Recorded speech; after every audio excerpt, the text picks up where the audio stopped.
So I've decided to do a video this time before restoration of my new Buffalo 66 post-drill press.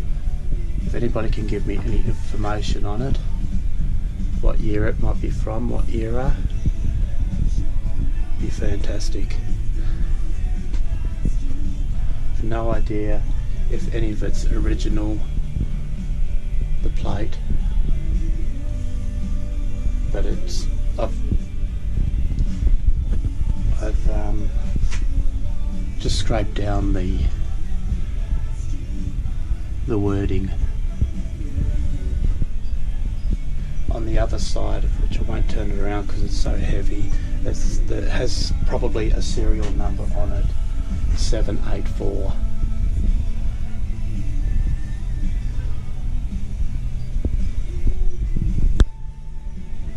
This is my completed one.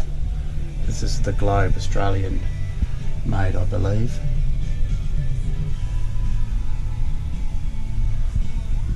And this is Dawn, D-A-W-N, also Australian, I believe, which will be my last project on them.